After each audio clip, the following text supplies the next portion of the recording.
Assalamualaikum warahmatullahi wabarakatuh. Halo anak-anak soleh dan soleha kelas 8. Bagaimana kabar kalian? Mudah-mudahan kalian semua dalam keadaan sehat walafiat. Amin ya rabbal alamin. Anak-anakku, pada pertemuan kali ini kita masuk pada bab kedua, yaitu menumbuhkan kesadaran terhadap Undang-Undang Dasar Negara Republik Indonesia tahun 1945. Pembahasan yang akan kita bahas yaitu kedudukan dan makna pembukaan Undang-Undang Dasar 1945. Yang pertama, kedudukan pembukaan UUD NRI 1945. Yang kedua, hubungan pembukaan dan proklamasi kemerdekaan.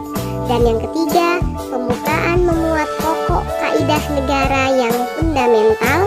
Dan yang keempat, makna alinea pembukaan UUD NRI 1945. Adapun tujuan pembelajaran kita hari ini adalah memahami kedudukan dan makna UUD NRI tahun 1945 dan memahami kedudukan serta fungsi UUD NRI tahun 1945. Berikut ini adalah teks pembukaan Undang-Undang Dasar Negara Republik Indonesia tahun 1945. Tentu saja sebagai pelajar kalian sepatutnya sudah hafal bunyi dari teks pembukaan undang-undang ini. Nah, pada bab ini kita akan memahami makna pembukaan alinea demi alinea. Nah, berikut ini adalah kedudukan pembukaan Undang-Undang Dasar Negara Republik Indonesia tahun 1945. Pembukaan memiliki hubungan yang erat dengan proklamasi kemerdekaan. Pembukaan juga memuat kaidah-kaidah yang fundamental bagi penyelenggara negara. Pembukaan merupakan bagian yang tidak terpisahkan dari Undang-Undang Dasar Negara Republik Indonesia. Nah, ini adalah sistematika pembukaan Undang-Undang Dasar Negara Republik Indonesia tahun 1945. Adapun sistematikanya sebelum amandemen atau sebelum adanya perubahan ada 3 bagian. Yang pertama adalah bagian pembukaan, yang kedua batang tubuh, dan yang ketiga adalah bagian penjelasan. Pada bagian pertama ada pembukaan, yaitu terdiri dari 4 alinea. Kemudian di bagian kedua ada batang tubuh, terdiri dari 16 bab, 37 pasal, 4 pasal aturan peralihan, dan 2 ayat aturan tambahan. Dan ditutup dengan bagian penjelasan. Nah, setelah adanya amandemen atau setelah adanya perubahan, maka sistematika pembukaan UUD NRI tahun 45 hanya memiliki 2 bagian, yaitu hanya ada pembukaan dan pasal-pasal. Pembukaannya masih terdiri dari 4 alinea, kemudian pasal-pasalnya terdiri dari 21 bab, 73 pasal, 3 pasal aturan peralihan, dan 2 ayat aturan tambahan. Nah, berikutnya adalah hubungan pembukaan dan proklamasi kemerdekaan. Yang pertama, makna yang terkandung dalam pembukaan merupakan amanat dari proklamasi kemerdekaan.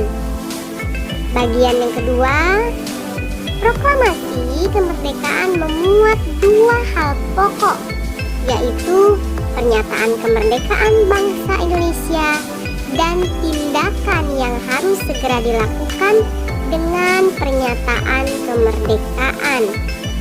Dan yang ketiga, pada alinea 1 sampai dengan alinea ketiga, ini merupakan uraian terperinci dari kalimat pertama proklamasi. Selanjutnya, untuk pokok kaidah fundamental yang terdapat dalam pembukaan Undang-Undang Dasar 45 antara lain adalah 1. Pokok-pokok pikiran yang diciptakan dan diwujudkan dalam pasal-pasal Undang-Undang Dasar. Yang kedua, pengakuan kemerdekaan hak segala bangsa. Dan yang ketiga, cita-cita nasional. 4. Pernyataan kemerdekaan. 5. Tujuan negara. Dan yang keenam, kedaulatan rakyat. Dan yang terakhir, dasar negara Pancasila. Kita lanjut ke makna pembukaan Undang-Undang Dasar Negara Republik Indonesia, yakni pada alinea pertama. Pada alinea pertama memiliki makna bahwasanya kemerdekaan itu adalah hak asasi semua bangsa, termasuk bangsa Indonesia. Kemudian, penjajahan merupakan pengingkaran terhadap hak asasi tersebut dan harus dihapuskan karena sesungguhnya penjajahan tidak sesuai dengan pri kemanusiaan dan pri keadilan. Kemerdekaan merupakan hak kodrat alamiah sebagai karunia dari Tuhan Yang Maha Esa.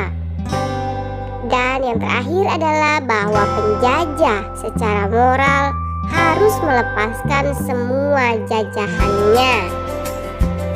Selanjutnya, makna UUD pada alinea kedua adalah kemerdekaan yang dicapai bangsa Indonesia merupakan hasil perjuangan pergerakan melawan para penjajah. Yang kedua, perjuangan bangsa Indonesia telah mencapai tingkat yang menentukan. Dan yang ketiga, momentum yang telah dicapai harus dimanfaatkan untuk menyatakan kemerdekaan. Dan yang keempat, kemerdekaan harus diisi dengan mewujudkan negara yang merdeka, bersatu, berdaulat, adil, dan makmur. Kita lanjut ke alinea ketiga. Pada alinea ketiga, UUD NRI tahun 45 memiliki makna spiritual, yakni mengakui bahwasanya kemerdekaan yang kita raih bukan hanya karena perjuangan semata, namun juga karena berkat rahmat dari Allah Subhanahu wa Ta'ala. Dan yang kedua, kemerdekaan merupakan cita-cita luhur manusia mulia sebagai makhluk yang bebas. Dan yang ketiga, pernyataan sebagai bangsa yang merdeka dan bebas dari penjajahan. Dan yang terakhir, ada alinea ketiga memiliki makna bahwa bangsa Indonesia adalah bangsa yang religius, bangsa yang mengakui adanya kekuatan dan kekuasaan Tuhan Yang Maha Esa. Selanjutnya, makna yang terkandung dalam alinea keempat, yang pertama adalah mengandung tujuan negara. Yang kedua, mengandung bentuk negara dan dasar negara. Yang ketiga, adanya fungsi dan tujuan negara Indonesia yang hendak diwujudkan. Serta yang terakhir, ketentuan diadakannya undang-undang